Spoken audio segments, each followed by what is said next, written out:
Chámome Martina, teño 25 anos, son de Arzúa, de toda a vida, e agora mesmo estou buscando traballo.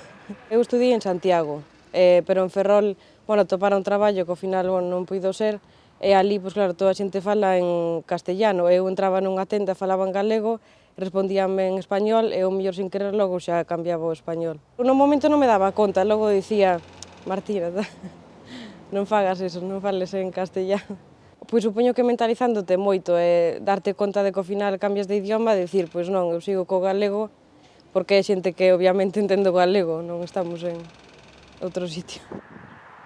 Eu sola con unha persoa que fala castelán, sen querer moitas veces eu tamén cambio. Ou, por exemplo, xente da miña familia que fala en galego e ao mellor ven a un neno pequeno que fala en castelán e a xente da miña familia cambia sin querer. Nós que cambiamos o castellano sabemos que outra persoa entende o galego, entón supoño que o facemos, aínda que non nos demos conta por complexo, pode ser.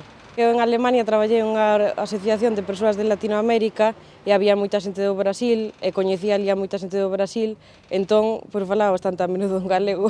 Iso chama unha atención, que digo, mira que ben podo falar en galego. Eu entendo mellor xente de Brasil que de Portugal, por exemplo, así que moi ben.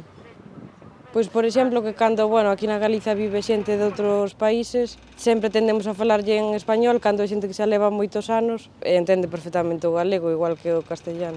E tamén é importante, aínda que parezca que non, consumir cultura en galego. Non digo que de repente solo leas e escoites en galego, pero que tamén é importante, que te axuda. Que, por exemplo, en Twitter moita xente di, pois vou empezar a falar en galego, sabes, porque é a miña lingua, nunca falei, e a xente sempre lle apoia e lle di, pois, se queres practicalo comigo, ou xente que pide música en galego, moita xente lle recomenda, pero sí que vexo que moita xente nova que está en Twitter que sí que fala o galego, ou xente eso, que no seu ambiente todo o mundo fala en castellano e que eles deciden falar en galego. Supoño que iso, intentar dicir, pois veña, cada día intento máis e intentar darme conta de non cambiar.